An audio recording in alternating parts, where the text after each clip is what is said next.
અમરેલી જિલ્લાના જાફરાબાદ તાલુકાના ટીંબી આરોગ્ય કેન્દ્ર ખાતે માનનીય મુખ્ય જિલ્લા આરોગ્ય અધિકારી તેમજ ડીડીઓ અમરેલીની સૂચનાથી બ્લડ ડોનેશન કેમ્પનું આયોજન કરવામાં આવ્યું હતું।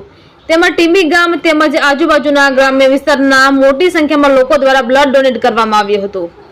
આ બ્લડ ડોનેશન કેમ્પમાં શાંતાબા જનરલ હોસ્પિટલ અમરેલીના સહયોગથી કરવામાં આવ્યો હતો। તેમાં શાંતાબા હોસ્પિટલના સ્ટાફ દ્વારા સુંદર કામગીરી કરવામાં આવી હતી।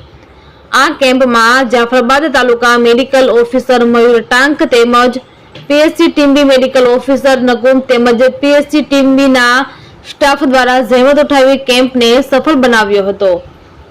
રિપોર્ટર જિગ્નેશ બારૈયા, જાફરાબાદ।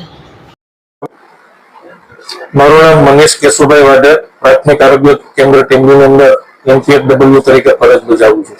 આજ રોજ ડીડીઓ શ્રી અને મુખ્ય જિલ્લા આરોગ્ય અધિકારી શ્રીની સૂચનાથી પ્રાથમિક આરોગ્ય કેન્દ્ર ટીંબીના અંદર શાંતાબા મેડિકલ કોલેજના ઉપક્રમે અને એમના સહયોગથી સુંદર મજાના કેમ્પનું આયોજન થયેલું હતું, જેમની અંદર પ્રાથમિક આરોગ્ય કેન્દ્રના મેડિકલ ઓફિસર શ્રી તમામ સ્ટાફનો ખૂબ ફાળો હતો અને આવી રીતે ખૂબ સરસ મજાનું આયોજન આવનારા દિવસોમાં પણ થતું રહે છે અને ભૂતકાળમાં પણ આવું આયોજન થાય છે। તો રક્તદાન એ મહાદાનના સૂત્રને આજરોજ ટીંબી ગામના સાથ સહયોગ અને પ્રાથમિક આરોગ્ય કેન્દ્રના મેડિકલ ઓફિસરની સૂચના મુજબ ખૂબ સુંદર મજાનું આયોજન કરવામાં આવેલું।